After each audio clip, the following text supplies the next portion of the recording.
کیا فرماتا ہے جو اپنے رب سے کے ہاں کھڑے ہونے سے ڈر گیا، نفس کو خواہش سے روک لیا، اس کا ٹھکانہ جنت ہے۔ نفس کو خواہش سے روکا، جو اللہ کے خلاف کرتی ہے اس سے روک دیا، اس کی نہیں مانی، اللہ عز و جل کے مانی، برے اخلاق کو اپنایا نہیں ہے، آمینہ کے لال کے اخلاق کریمانہ کو اپنایا ہے، تو پھر اس کا ٹھکانہ جنت ہے۔ اب یہاں چند چیزیں ہیں جو جنہیں شیخ فرید العطار رحمہ اللہ تعالیٰ نے فرمایا یہ اخلاقی ذمیمہ ہیں، یہ برے اخلاق ہیں۔ یہ کیا ہیں؟ آپ سے ترکیب نہیں پوچھنے کا اخلاقی ذمیمہ کی، ٹھیک ہے، اخلاق ذمیمہ، تو ذمیمہ بھی صیغہ نہیں پوچھنے لگا کہ یہ کس کے وزن پر ہے اور یہ مضاف ہے صحیح ہے کیا ہے، میں بھی ابھی بتانے لگا ہوں۔ اخلاق ذمیمہ، برے اخلاق، آپ فرماتے ہیں کہ 4 برے اخلاق ہیں۔ اخلاق تو بڑے ہیں برے، لیکن 4، کتنے؟ 4، جس میں یہ پائے جائیں نا وہ برا ہوتا ہے۔ کیا ہوتا ہے؟ برا ہوتا ہے، بدکار ہوتا ہے، اور بڑا ہی بدکار ہوتا ہے، بڑا ہی، بلکہ یوں کہو لعنتی ہوتا ہے۔ کیا ہوتا ہے؟ اس پہ خدا کی لعنتیں برستی ہیں۔ کیا برستی ہیں؟ لعنتیں برستی ہیں۔ آپ بتاتے ہیں 4 ہیں، ان 4 میں سے پہلی، اول حسد کینی بغض، اول حسد کینی بغض، برے اخلاق میں سے پہلا آپ فرماتے ہیں وہ ہے حسد کرنا۔ وہ کیا ہے؟ حسد کرنا۔ پھر فرماتے ہیں ذا گزشتہ عجب و خود بینی بغض، اور دوسری اور تیسری فرمایا دوسری تکبر کرنا۔ کیا کرنا؟ اور تیسری آپ خود پسندی، خود اپنے آپ کو اچھا سمجھنا، اپنے آپ کو اچھا سمجھنا، میں اچھا ہوں، میں اعلیٰ ہوں، یہ تیسری بد اخلاقی۔ اور فرمایا خشم را دیگر فروز نہ خوردنست، چوتھا اپنے غصے کو نہ پینا، چوتھا اپنے غصے کو نہ پینا۔ یہ پھر آپ فرماتے ہیں اس میں خصلت بخیلی کرنا۔ کیا کرنا؟ بخل کرنا۔ کیا کرنا؟ بخل کرنا۔ مثلا 4 چیزیں آپ نے بیان کی۔ حسد، یہ عجب اور خرد کو یوں ہی سمجھو کہ عجب و خرد بھی نہیں ایک ہی ہے، اپنے آپ کو اچھا سمجھ رہے ہیں، تکبر ہی ہے۔ اور اپنا غصہ نہ پینا جو میں نے پہلے بھی بتایا، اور چوتھا بخیلی کرنا، کنجوسی کرنا۔ کیا کرنا؟ کہا بیٹے ان خصلتوں کے گرد بھی نہیں گھومنا، ان خصلتوں کے قریب بھی نہیں جانا، ان خصلتوں کے قریب بھی نہیں جانا، کیونکہ یہ بری خصلتیں ہیں، یہ بری خصلتیں ہیں۔ غل و غش بگزار چون زر پاک شبد، پیش آن کے خاک گرد اے خاک شو، فرمایا ملاوٹ سے پاک ہو جا، دھوکے فراڈ سے پاک ہو جا، ایسے جیسے سونا پاک ہوتا ہے، جیسے سونا صاف ہوتا ہے ایسے ہی ملاوٹ سے صاف ہو جا، یہ بد خصلتوں سے باز آ جا، ان سے بچ جا اور خدا کا بندہ بن جا اور عاجز ہو جا۔ کیا ہو جا؟ عاجز ہو جا۔ یہ ملاوٹ، یہ دھوکے، یہ فراڈ، ان سے ایسے پاک ہو۔ سونے میں آج کل تو آپ کو پتہ ہے جیسے حالات چل رہے ہیں کہ ملاوٹ ہوتی ہے۔ کیا ہوتی ہے؟ ملاوٹ۔ تو کہا ایسے جیسے سونا پاک ہوتا ہے اور صاف ہوتا ہے، ایسے ہی تم صاف ہو جاؤ، ایسے ہی تم میں تھوڑی سی بھی ان کی ملاوٹ نہیں آنی چاہیے، تھوڑی سی بھی۔ اور حس بگزار، لالچ چھوڑ دے اور قناعت پیشہ اختیار کر۔ لالچی ہوتا ہے نا، یہ بھی آ جائے، یہ بھی آ جائے، یہ بھی آ جائے، نعت پڑھی مال کے لیے، علم پھیلایا مال کے لیے، رشتہ داری مال کے لیے، پیو بھی مال کے لیے۔ آج کا دور ابا جی کے منو ملیں گے، زیادہ بجے پاؤں دبا لو میرے نام رجسٹری ہو جائے گی، اماں جی دی کر لو خدمت رجسٹری میرے نہ ہو جائے گی۔ کتے کیا کرنی ہے رجسٹری کو؟ ماں باپ کے لیے بھی، ماں باپ سے محبت مال کے لیے، وہ گھر رکھیں گے ماں باپ کو اس لیے کہ نام ہمارے لکھ لیا جائے گا، تو جب ماں لکھ دے، باپ لکھ دے، پھر ان بچہ کے لیے ماں کے لیے رکھنی ہے، پیو کے لیے رکھنا ہے، ایسے ساڑھے کو جگہ نہیں۔ سمجھ آ رہی ہے؟ ایسے حالات ہیں۔ جب اس نے لکھ دیا پھر ماں کی خدمت کون کرے گا؟ باپ کی خدمت کون کرے گا؟ پھر بھی آپ سمجھے جس کے دل میں آمنہ کے لال کی محبت ہوتی ہے اور علم کی دولت سے بہرہ ہوتا ہے، علماء کرام کے پاس بیٹھا ہوتا ہے، اگرچہ غریب ہو، کہتا ہے اگرچہ میں غریب ہوں لیکن ماں باپ میرے ہیں، میں ہی ان کی خدمت کروں گا۔ تو قناعت پیشہ اختیار کرے، یہ نہیں تھوڑے پہ راضی رہے تو پھر وہ تو نہیں وہ لالچی بنتا اور پھر وہ تو نہیں لوگوں کے گلے کاٹتا نا۔ تو کہا کہ لالچ چھوڑ دے، قناعت پیشہ اختیار کر، آخرت کی فکر کر، ایک دن مرنا ہی۔ یہ کہتے ہیں شیخ فرماتے ہیں اوہ کنہ کا کٹھا کرنا ہے، تو آخر مرنا ہے، اندیشہ کن، اس کی فکر کر۔ اور پھر کہتے ہیں محبت کرنے والوں کے ساتھ ہمیشہ بیٹھنے والا ہو جا، دوستی کرنے والوں کے ساتھ، مطلب پرسنوں کے ساتھ نہیں، دوستی کرنے والوں کے پاس ہمیشہ بیٹھنے والا ہو جا، جب تک ہو سکے روئے آدھا رم بھی، دشمن کا منہ بھی نہ دیکھ، جب تک یہ ہو سکے۔ اچھا شیف مانے جا تیرا دشمن ہے تو دا منہ نہ دیکھ، جو آمینہ کے لال کا جفے ماری ہے، نہیں سمجھ آئیے آپ کو؟ سیدنا میرے معاویہ کے دشمن کو اپنے ساتھ بٹھائیں، ان کتوں کے ساتھ بیٹھیں، اصحاب رسول پہ بھونکنے والوں کے ساتھ بیٹھیں، آل رسول کے ساتھ۔ اور شاید تو فرماتی ہیں دوست جو ہیں ان کے ساتھ ہمیشہ بیٹھنے والا ہو جا تے اپنے دشمن دا منہ بھی نہ دیکھ۔ تو وہ تو کہتے ہیں اپنے دشمن دا منہ نہ دیکھ، تو آمینہ کے لال کے دشمنوں کے ساتھ کتیوں کیوں بیٹھتے ہو؟ تمہارا کیا رسول اللہ صلی اللہ علیہ وسلم کے ساتھ تعلق ہے؟ تمہارا کیا تعلق ہے اللہ عز و جل کے ساتھ؟ جس کا اللہ عز و جل سے تعلق ہے، جس سے اللہ اس کے رسول سے محبت ہے، وہ ہم کہتے ہیں بیٹھنا بڑی دور کی بات ہے۔ ہم تو کوشش کرتے ہیں ان پلیتوں کی سوچ بھی نہ آئے، ان کی کیا نہیں اللہ کی طرف، کس کی طرف ہو ایسی۔ اس لیے امام اہل سنت الشام رضا حافظ بریلوی علیہ رحمۃ الرحمن نے کہا تھا دشمن احمد پہ شدت کیجئے، ملحدوں سے کیا مربت کیجئے، ذکر کیجئے ان کا ہر بات میں، ذکر کیجئے ان کا ہر بات میں، چھیڑنا شیطان کی عادت کیجئے، ذکر کیجئے ان کا، ذکر چھیڑیے ان کا ہر بات میں، ذکر چھیڑیے ان کا ہر بات میں، چھیڑنا شیطان کی عادت کیجئے، چھیڑنا غیظ میں جل جائیں بے دینوں کے دل، یا رسول اللہ کی کثرت کیجئے۔ ظالم و محبوب کا حق تھا یہی کہ محبت کے بدلے عداوت کیجئے، انہیں جانا انہیں مانا، نہ رکھا غیر سے کام، للہ الحمد میں دنیا سے مسلمان گیا۔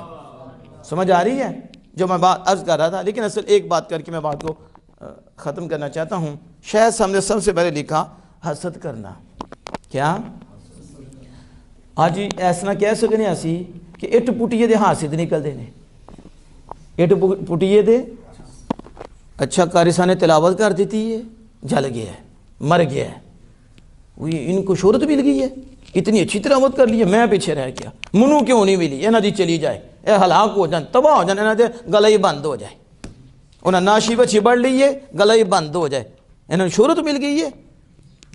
عالم دین نے بیان کیا، ٹھیک ہے، اور اللہ نے فضل فرمایا، اسے شہرت مل گئی، وہ جلتا ہے، اسے مل گئی، اسے مقام مل گیا، وہ تدریس کر رہا ہے، دین پڑھا رہا ہے، علماء تیار کر رہا ہے، وہ جل رہا ہے، اسے تکلیف ہو رہی ہے۔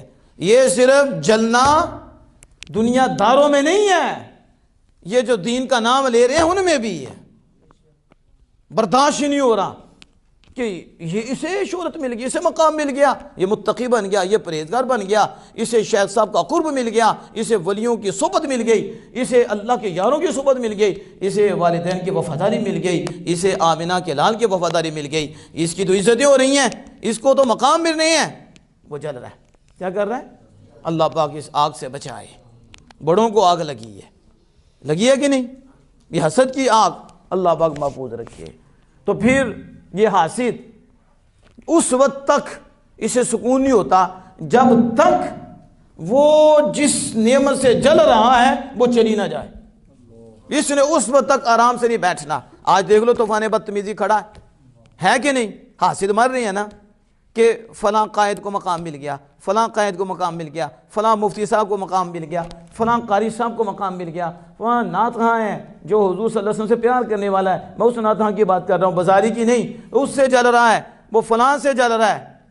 دیکھیں آپ نے یہ پیچھے کیا ہے؟ حاسد پہ کمنٹ کرے گا، کبھی کچھ کرے گا، کبھی کچھ، کیونکہ حاسد نے آرام سے بیٹھنا ہی نہیں، یہ یاد رکھو۔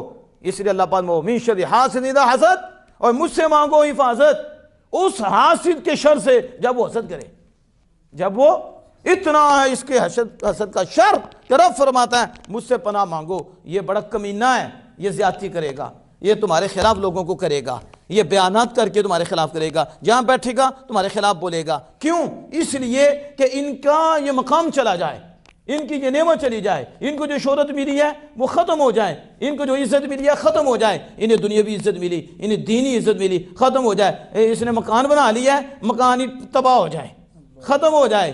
اسے کوئی اچھا کاروبار مل گیا ہے، پہلے غریب تھا، اب دنیا کے اعتبار سے بھی امیر ہو گیا، خوشحال ہو گیا، یہ غریب ہی رہے، یہ منگتا ہی رہے، یہ مانگنے والا ہی رہے، یہ کمینہ سکون میں نہیں رہتا۔ ایسا کمینہ ہے کہ طوفان بدتمیزی کھڑا کر دیتا ہے اور لوگوں کو بھی ملوث کر لیتا ہے اور اس کے خلاف کر کے تو یہ کوشش کرتا ہے، بعض دفعہ ایسا ہوتا ہے کہ پھر اس بندے کی نعمت ہی چلی جاتی ہے۔ اس لیے کہا وَمِن شَرِّ حَاسِدٍ اِذَا حَسَد، حاسد جب حسد کرے اس کے شر سے بھی مجھ سے پناہ مانگو۔ ایسا اس کا شر ہے، ابھی وقت نہیں ہے میں اس کو مزید کھولتا۔ اعلیٰ حضرت امام اہل سنت الشاہ احمد رضا خان فاضل بریلوی علیہ رحمۃ الرحمن فتاوی رضویہ شریف میں یہ حدیث پاک لائے، جس کا مفہوم یہ ہے کہ نبی اکرم صلی اللہ تعالیٰ علیہ وسلم نے فرمایا تین چیزیں ایسی ہیں، تین چیزیں ایسی ہیں جو مخلوق سے چھوٹیں گی نہیں، جو مخلوق سے ہر شے کو جاننے والے ہیں، اللہ کی عطا سے دلوں کو بھی پہچاننے والے ہیں، اور مالک کی عطا سے قیامت تک کی ہر شے سے واقفیت بھی رکھتے ہیں، اور مالک کی عطا سے جسے چاہتے ہیں اسے مقام بھی عطا فرماتے ہیں۔ وہ فرما رہے ہیں تین چیزیں ہیں میری امت سے نہیں چھوٹیں گی۔ کب فرمایا؟ اور اب دیکھو، اب بھی دیکھو، اور آپ کہیں گے کہ واقعی جو حضور نے کہہ دیا ہے پھر وہ کہہ دیا ہے اور وہ ہو کے رہا ہے۔ اب دیکھو آپ میں تین چیزیں نہیں چھوٹیں گی اس امت سے۔ پہلی چیز کیا ہے؟ نبی کرم صلی اللہ علیہ وسلم نے فرمایا الحسد، حسد ہے، حسد میری امت سے نہیں چھوٹے گا، حسد۔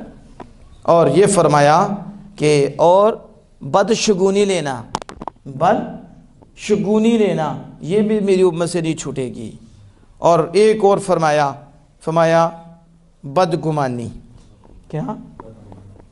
یہ بھی میری امت سے نہیں چھوٹے گی، یہ میری امت سے نہیں چھوٹے گی۔ تین چیزیں بیان فرمائیں۔ کتنی چیزیں بیان فرمائیں؟ تین چیزیں۔ فرمایا میں تمہیں اس کا علاج نہ بتا دوں؟ یہ بھی بتایا، یہ بھی فرمایا تین نہیں چھوٹیں گی، اور ساتھ یہ بھی فرمایا الا انبئکم، کیا میں تمہیں اس کا علاج نہ بتا دوں؟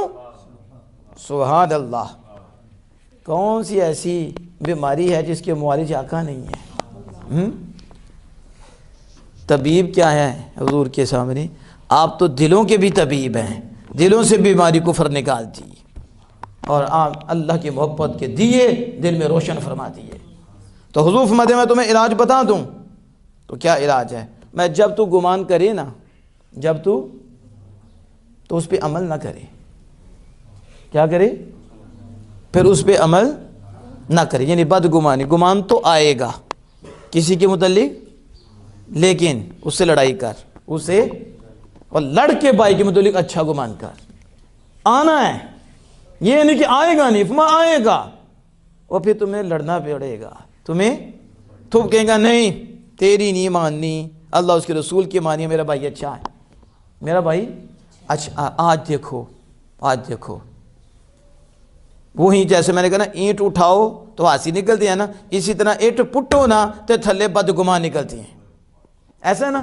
کوئی کسی کو خارجی کہہ رہا ہے، کوئی کسی کو ناسبی کہہ رہا ہے، ٹھیک ہے، کوئی کسی کو کیا کہہ رہا ہے، اور یہ شہرت بھوکھ ہی دے اے کی کر رہی اے شہرت بھوکا، کمینیاں زبان بند کر اپنی، اصل میں لگتا ہے تو ہی بھوک ہے، ٹھیک ہے، جدی زبان کنٹرول نہیں۔ حضور سید عالم صلی اللہ علیہ وسلم کہتے ہیں مومنین کے بارے میں اچھا گمان کرو۔ سب سے بڑا جھوٹ کیا ہے؟ بدگمانی، یہ کیا ہے؟ بڑا جھوٹ۔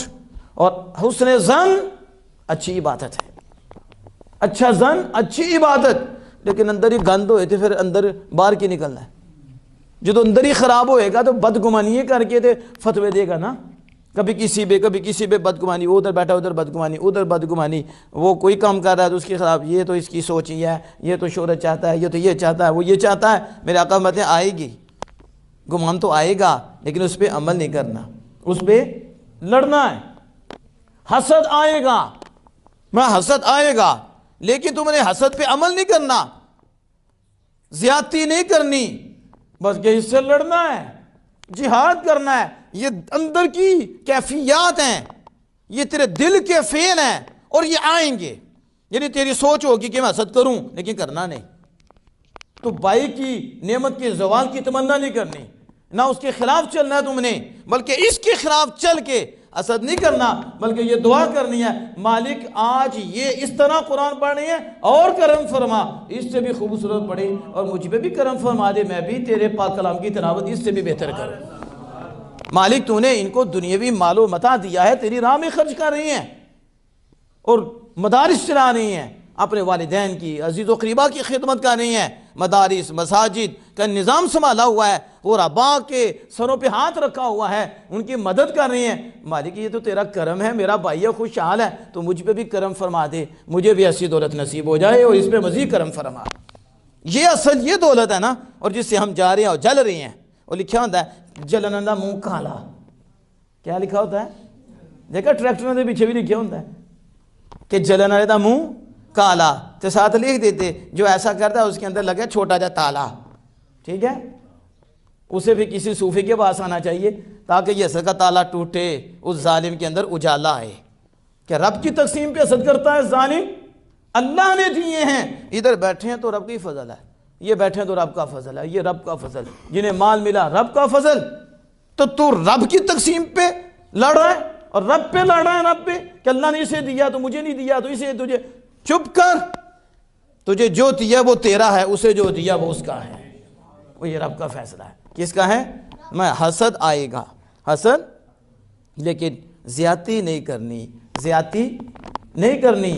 میرے آقا دو جہاں صلی اللہ علیہ وسلم فرمایا، اس کا مفہوم ہے حسد جو ہے نا، حسد یہ ایسے نیکیوں کو کھاتا ہے، ایسے جیسے لکڑی کو آگ کھا جاتی ہے، جیسے تاکل النار الحطب، حسد ایسے نیکیوں کو کھاتا ہے، ایسے کھاتا ہے جیسے آگ لکڑی کو کھاتی ہے۔ قربان جائیں آمینہ کے لال صلی اللہ تعالیٰ علیہ وآلہ وسلم پر کیا تشبیہ دی ہے رسول اکرم صلی اللہ علیہ وسلم نے۔ بتاؤ آگ جب لکڑی کو لگتی ہے تو لکڑی دا کچھ چھڑ دیئے تو اٹھے ہاں کوئی ایدی بھی آگ گیا ہے، وہ حسد تسی کو مسروعی بنائی ہوئے، جو دور چل رہا ہے آج کل کا، وہ کہنے تھوڑی جی چھوڑ دیں دیئے، وہ تو ساہ بنا چھڑ دیئے، کیا بنا دیں دیئے؟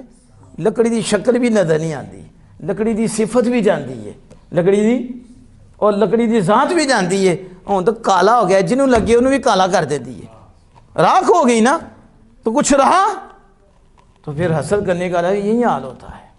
بدگمانی، بدشگونی بھی آئے گی، کیا آئے گی؟ بدشگونی کی ہے، کتا ننگیا جو جانا ہے، بلی ننگی ہے بس مر جانا ہوں، تباہ ہو جانا ہے، چھت کما بول پہ ہے انج ہونا ہے، جتی تے جتی چڑھ گئی ہے انہیں انج ہونا ہے، کینچی نہیں چلانی، کینچی چلائی تو کینچی چل جانی ہے، ٹھیک ہے؟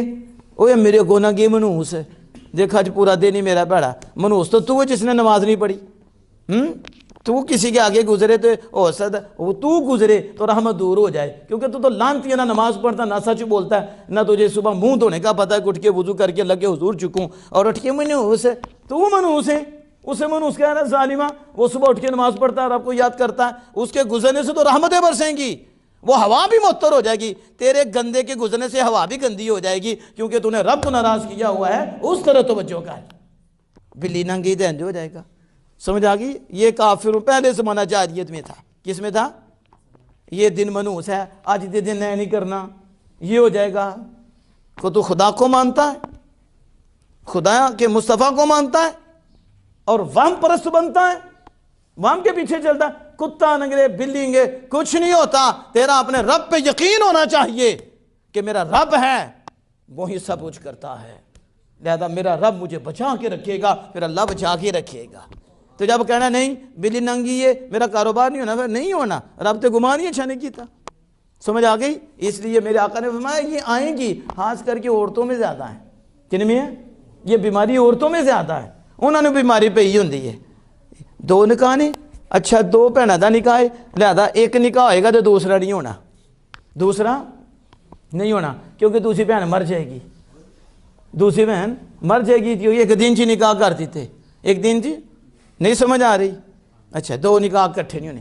ہوں پتر جی منگنی ہو گئی ہے، انہوں سفر تے نہیں جان دینا، یہ مر جائے گا، انہوں سفر تے جان دینا۔ ساڈے اندر ہے بیماریاں نے، بھی سفر تے جائے گا کی ہوئے گا، انہوں بند کر کے رکھ چھڑنا ہے، وہ چوری چوری ہوئے بچوں نکل جائے، لیکن دسنا نہیں، ماں نو نہ پتا چل باجی نہ پتر سفر تے ٹر گیا تے ایسا نہ ہو جانا، پتر نو آخر دے سفر تے لا پھر دیکھ، تجھے کہنے کی ضرورت نہیں پڑے گی، کرم پہ کرم ہوں گے۔ لیکن ہے نہیں نا پتر نماز ہوں پڑھی، ہوں منگنی ہو گیا، ہوں اور اللہ دے گے جھک، اللہ پاک مہربانی فرمائے، بس ہے کہ ہوں اتھے نہیں جانا، تے بھی ماں کہہ چھڑے نا ابا جی کہہ دے پتر اتھے نہیں جانا، اللہ دے گھر جانا ہے، جو مرنے کے بعد جو کام آنا ہے۔ لیکن ادھر ساڈی کیڑی سوچ ہے، ٹھیک ہے، ایہی سوچ ہوئے کہ ہوں دیکھو نہ بیٹھی، ہوں اتھے نہ جائیں، تو پھر کیا ہوگا؟ سمجھ آ رہی ہے؟ یعنی کہ یہ وہم پرستیاں کیا ہیں؟ وہم، خیال کو پوجنا۔ یہ میرے آقا تو جہاں سے آئے گا یہ خیال آئے گا، لیکن امتی کا یہ کام نہیں کہ اس خیال پہ عمل کرے، بلکہ فرمایا اس خیال سے گزر جائے، اس خیال سے، کتے دا خیال آیا چل کتے پیچھے ہو، ہم اللہ کے ماننے والے گزر جائے، اپنی پرواز کم نہ کرے، اپنے پر نہ کاٹے، اپنے پر نہ کاٹے، بلکہ اللہ پہ توکل رکھے نکل پڑے۔ کیا کریں؟ یہ ہے بدشگونی۔ کچھ سمجھ آئیے کہ نہیں؟ تو تین چیزیں، حسد اور بدگمانی، نمبر 3 بدشگونی، وہم پرستی، برا گمان کرنا، یہ تینوں چیزیں آئیں گی۔ شیخ سعدی رحمۃ اللہ نے بڑی خوبصورت بات کی گلستان سعدی میں، آپ کہتے ہیں کہ وہ بادشاہ سی نا تو دا وزیر تو پتا بعد نو مقام زیادہ مل جاندہ نا تو بعد نو پیچس لگ جاندے نے، ہوندہ کہ نہیں؟ ادھر علماء میں بھی ایسا ہی ہوتا ہے۔ مثلا کوئی ولی کامل کے قریب ہو جائے نا تو دوسرے نے بھی مسئلہ بن جاتا ہے، دوسرے نے بھی یعنی بدعزمی ہو جاتی ہے، پھر وہ ڈھونڈتے ہیں کوئی ایسا پوائنٹ ملے تو ہم بتا کر اس کو رسوا کریں، کمینہ حاسد رسوا کرے، پھر وہ ڈھونڈتے ہیں، کچھ نہ کچھ تو کرتے ہیں۔ تو وہ بادشاہ کا منظور نظر ہو گیا، لیکن حاسد بھی اٹھ پڑے، حاسد بھی۔ بادشاہ نے انہوں پوچھا، انہیں کیا بادشاہ سارے نو راضی کر چھڑے ہیں، سارے نو، لیکن حاسد نہیں وہ راضی ہوندے، سارے نو راضی کر دیتا ہے لیکن حاسد راضی نہیں ہوندے، کیوں؟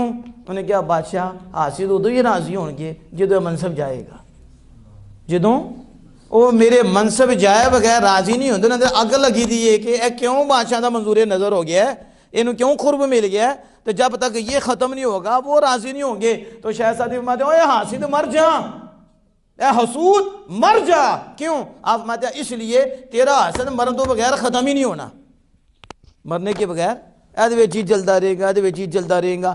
ایک تو اگر توجہ ہٹے گی وہ دی نعمت جائے گی تو دوسرے تے حسد کرنا شروع کر دے گا، دوسرے تو جائے گا تیسرے تے حسد کرنا شروع کر دے گا، وہ اس مدرسے کو مقام بیٹا ادھر بچے پڑھے ہیں، اب دوسرے مدرسے میں سنیوں کے ادھر بچے پڑھے ہیں، یہ چلے گا، میرا کیوں نہیں، یہ تباہ ہو جائیں، یہ ہو جائیں گا۔ کمینیاں اپنی تباہی کر رہا ہے اور خدا پہ اعتراض کر رہا ہے، اپنی بربادی کر رہا ہے، پھر ہوگا کیا؟ یہ ایسی سزا ہے جو ہر وقت ملتی ہے۔ کیا؟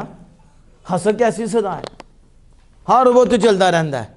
بتاؤ کتنی بڑی سزا اللہ پاک محفوظ رکھے، اسے نہیں سمجھ آ رہی، سون لگا ہوتا بھی مردہ کوڑ کوڑ کوڑ کوڑ لگ گیا تھا اندر۔ کیا؟ یہی ہے نا اندر میں تقریب جتھے بیٹھے گا اندر منہ دے دیکھے دن دے 12 بجے ہون گے، ٹھیک ہے، انہوں دیکھے گا یہ خوشحال ہے، اندر مردہ پہ آدھے بھی نہیں گئی، بس یہ چلتا پھرتا آگ میں رہتا، تھوڑی صدا ہے، نہیں سمجھ آئی آپ کو؟ تھوڑی صدا ہے۔ اللہ پاک اس سے بچائے، کبھی حسد نہ کرنا، کسی پہ حسد نہ کرنا، جس کو اچھا سمجھو، جس کو اللہ نے نوازا دنیاوی اعتبار سے دینی اعتبار سے، مالک نے نوازا ہے اس کے لیے دعا کرو، اللہ اور کرم فرمائے، خوشحال رکھے ان کو، اللہ ان پہ مہربانی فرمائے، ان کو اور عزت دیں، ان کو اور مال دے۔ بتاؤ اس دعا سے آپ کو بھی ملے گا تو اسے بھی ملے گا کہ نہیں؟ حسد سے آپ کی تباہی ہو جائے گی، کیا ہو جائے گی؟ تباہی۔ اس لیے حسد، گمان اور بدشگونی آئے گی، لیکن آپ نے اس پہ عمل نہیں کرنا، اس پہ عمل نہیں کرنا۔ آخری بات رہا، سماعت فرمائیں۔ اعلیٰ حضرت امام اہل سنت الشام رضا فاضل بریلوی علیہ رحمۃ الرحمن فرماتے ہیں تقوی، کیا؟ تقوی کی دو قسمیں ہیں۔ ایک تو تقوی عام ہے نا کہ جب وہ کلمہ پڑھتا ہے تو وہ متقی ہے، یہ الگ ہے۔ اب اس کے آگے جو عمل میں قدم رکھتا ہے، عمل کرتا ہے، دو قسم کی ہیں۔ کتنے؟ دو قسم کی۔ ایک ظاہر پہ شریعت کو جاری کرتا ہے، کس پہ؟ یعنی اطاعت کرتا ہے ظاہری جسم کے حوالے سے، اعضاء کے حوالے سے جو احکام ہیں ان کو کیا کرتا ہے؟ ادا کرتا ہے، اور دل میں شیطان ہی بیٹھا ہوا ہے جس سے اندر و حسد کر رہے ہیں، اندر و بغض ہے مومنین سے، اندر بغض بلا وجہ، وہ اندر خراب ہے، اوپر سے جو ہے نا بڑی صفائی ہے۔ آج دے دوستے تھے مشکل ہی نہیں سمجھانا، ٹھیک ہے؟ چمک دمک اور گڈی بٹولے بنے دے، ٹھیک ہے، اور چمک چھلو بنے دے، ہاں جی سج دج کے آندے نے، تو جو تنہائی جی دیکھنے اب بھیڑیے سے بھی آگے ہوتے ہیں۔ تنہائیے ادھر سامنے نماز 10 منٹ دی نماز تے گھر اور 1 منٹ دی نماز، تو 1 منٹ دی بھی نصیب نہ ہوئے۔ سمجھ آ رہی ہے؟ ظاہری طور پر تو وہ متقی لگ رہے ہیں، لیکن اعلیٰ حضرت فرماتے ہیں کیا تقوی اس چیز کا نام ہے؟ ایک تو وہ تقوی ہے نا ایمان لائے۔ اب آگے جو دو قسمیں ہیں مومنین کی، ایک ہے ولی سے نیچے متقی، جسے اللہ پاک ان اللہ مع الذین اتقوا، جسے مع الذین اتقوا سے بیان فرماتا ہے کہ اللہ ان کے ساتھ ہے جنہوں نے تقوی اختیار کیا، اور دوسرے اللہ پاک فرماتا ہے اللہ ان کے ساتھ ہے جو محسن ہے۔ یا دو ذکر کیے کہ مومنین میں دو اعلیٰ لوگ ہیں، ان میں سے ایک ہیں متقی، ایک ہیں ان سے بھی آگے متقی، وہ محسن ہے، وہ احسان کے درجے پہ ہیں۔ یہ دو ہیں، لیکن ایک ہے عام مومن جو ایمان لایا وہ بھی متقی ہے، بس آگے گناہ گار ہوا، سیاکار ہوا، لیکن اسے یہ تقوی نہیں ملا فلاح کا، یہ تقوی، کیونکہ یہ تقوی اسے ملے گا کہ جس کے ظاہر پہ بھی شریعت جاری ہوگی، جس کے باطن پہ بھی شریعت جاری ہوگی، حسد کو بھی دور رکھے گا، اس پہ بھی عمل نہیں کرے گا، اور بدگمانی بھی یہ بھی عمل نہیں کرے گا، پھر یہ نیش اس پہ بھی نہیں، اس کے اندر بھی اللہ اس کے رسول کی حکومت ہوگی، اور اس کے ظاہر پہ بھی اللہ اس کے رسول کی حکومت ہوگی۔ فرمایا یہ متقی ہے۔ نہیں سمجھے آپ؟ مجھے تو کوئی ڈھونڈ کے بتائیں نا ایسا متقی مجھ سمیت کہ ظاہری اعتبار پر بھی وہ صاف ہو، اس کے اندر بھی شریعت ہو، ادھر تو گردن ہی نیچے نہیں ہوتی، اکھڑ، یہ جو شیطان میں تکبر، عجب، میں اچھا ہوں، میں اچھا ہوں، میں اچھا ہوں، وہ کسی کو اچھا سمجھ نہیں رہا، آپ نے آپ کو اچھا سمجھا، متکبر ہے، اندر کی صفات۔ فرمایا جس نے ظاہر پہ بھی، اور ظاہر پہ عمل کرنا اتنا مشکل نہیں جتنا اندر پہ ہے، جتنا اندر پہ ہے، تو فرمایا جس نے ظاہر پر بھی شریعت مصطفیٰ کو جاری کیا اور اپنے باطن پہ بھی شریعت مصطفیٰ کو جاری کیا، یہ پہلے درجے کا متقی ہے اور یہ فلاح پانے والا ہے۔ لیکن اس کے آگے جو دوسرا درجہ اور آخری درجہ ہے وہ ہے صوفیہ کا، وہ ہے اولیاء کا، اور وہ ہے لا خوف علیہم ولا هم یحزنون کے مقام پہ پہنچنے والے۔ کہا سنو، جو پہلے لوگ تھے جن کے ساتھ اللہ وہ متقیاں ایمان لانے کے بعد انہوں نے شریعت مصطفیٰ پہ عمل کیا، ظاہر پہ بھی کیا، اپنے باطن پہ بھی اس کو جاری کیا، یہ وہ ہیں جن کے ساتھ رب ہے۔ لیکن ان سے جو اگلے ہیں یہ وہ ہیں کہ انہیں حسد آتا ہے، انہیں گمان بھی آتا ہے، اور انہیں بدشگونی بھی، یہ بھی خیال آتا ہے، لیکن یہ عمل نہیں کرتے، یہ لڑتے رہتے ہیں، لیکن یہ جاتا نہیں۔ یہ بھی کہتے تو نے بھی نہیں جانا تو ہم نے بھی نہیں جانا، ہم نے بھی نہیں جانا کسی اور طرف، ہم نے تو اللہ کی طرف جانا ہے، اس لیے تجھ پہ عمل نہیں ہوگا۔ یہ لڑ کے عمل کرتے رہتے ہیں، لیکن یہ دبا رہتا ہے اور رہتا اندر ہی ہے، یہ متقی ہیں۔ فرمایا اس سے آگے جو ہیں جو حسد کی کشتی کو ہی جلا دیتے ہیں، وہ بدشگونی کی کشتی کو جلا دیتے ہیں، وہ اس مقام پہ پہنچتے ہیں انہیں بدشگونی کا خیال ہی نہیں آتا، انہیں بدگمانی کا خیال ہی نہیں آتا، انہیں حسد کا خیال ہی نہیں آتا۔ وہ ہیں لا خوف علیہم ولا هم یحزنون، وہ احسان کے درجے پہ ہیں۔ فرمایا سنو، جسے ہم ولی کہتے ہیں اور جو علماء کی زبان میں ولی ہیں، عرفاء کی زبان میں ولی ہیں، کہا وہ ولی ہیں، وہ تقوی کے اس مقام پہ پہنچتے ہیں کہ ان سب کی کشتیوں کو وہ جلا دیتے ہیں۔ اب جب بھی خیال آتا ہے، بلکہ آتا کیا ہے، رہتا ہے ہر وقت، تو کس کا رہتا ہے؟ وہ اللہ جل وعلا کا رہتا ہے۔ اور یہ وہ لوگ ہیں پھر جو ان کے پاس بیٹھ جاتے ہیں نا کہ جنہیں کسی اور کا خیال آتا ہی نہیں، آتا ہی اللہ کا ہے، مخلوق سے بھی نیکی اللہ کے لیے، اٹھنا بھی اللہ کے لیے، بیٹھنا بھی اللہ کے لیے، تو پھر جو ان کے پاس بیٹھتا ہے انہیں بھی اللہ کا خیال آتا ہے۔ ان کے بھی حسد جو لڑ لڑ کے تھک جاتے ہیں، جب ان کے پاس بیٹھتے ہیں ایک وقت آتا ہے ان کے اندر سے بھی حسد کی کشتی جل جاتی ہے، پھر انہیں حسد کا خیال بھی نہیں آتا بلکہ آمینہ کے لال کا خیال آتا ہے۔ سمجھ آ گئی ہے؟ تو اس لیے یہ میں نے وَأَمَّا مَنْ خَافَ مَقَامَ رَبِّهِ وَنَهَى النَّفْسَ عَنِ الْهَوَىٰ کے حوالے سے بات کی، جو اپنے رب کے ہاں کھڑے ہونے سے ڈر گیا تو اس نے خواہشات نفسانی کو روک لیا، اللہ کے خلاف عمل نہیں کیا، فَإِنَّ الْجَنَّةَ هِيَ الْمَأْوَىٰ، تو جنت اس کا ٹھکانہ ہے۔ تو آپ نے ہمیشہ ذہن میں رکھنا ہے کہ یہ تینوں چیزیں آنی ہیں، تینوں، لیکن ہم نے عمل نہیں کرنا ان پہ، ہم نے توجہ اللہ اس کے رسول کی طرف کرنی ہے۔ اللہ جل وعلا سے دعا ہے کہ مالک عمل کی توفیق عطا فرمائے۔